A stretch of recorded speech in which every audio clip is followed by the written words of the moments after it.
Voices of the Past, Holocaust Echoes presents Legalized Persecution, Anti-Jewish Laws and Policies. Join Ruth Goldstein as we examine the laws that codified hatred. My name is Ruth Goldstein, and at 94 years old, I have witnessed the systematic dismantling of our rights, our dignity, and our lives under the Nazi regime.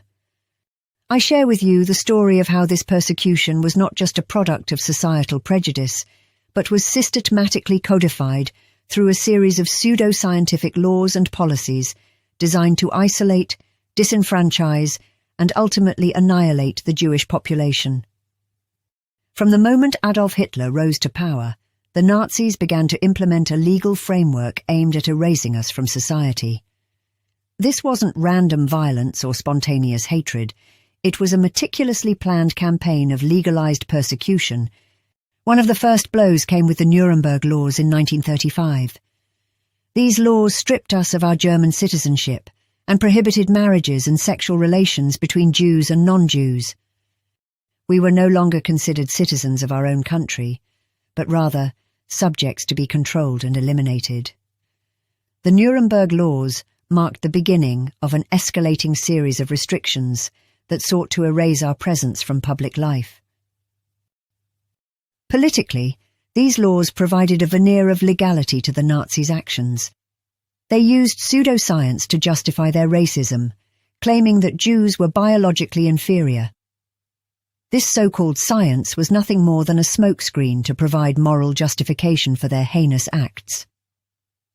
The laws were meticulously crafted to seem legitimate, allowing the Nazis to carry out their persecution with bureaucratic efficiency.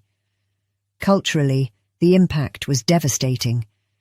Jewish artists, musicians, writers, and intellectuals were banned from participating in cultural life. Our contributions were erased from history, and our traditions were mocked and vilified. The richness of Jewish culture, which had been woven into the fabric of European society, was systematically stripped away. Socially, the consequences were equally dire. Jews were barred from public schools, parks, theatres, and even from walking in certain areas. Businesses owned by Jews were boycotted and seized.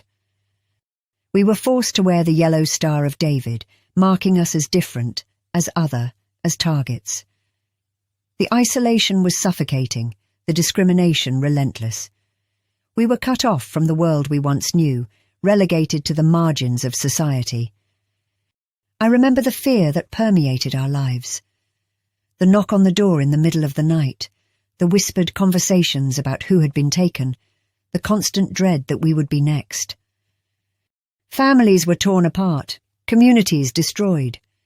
The legal framework of persecution turned our daily existence into a nightmare.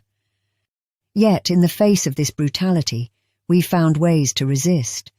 We held on to our faith, our culture, and our sense of humanity.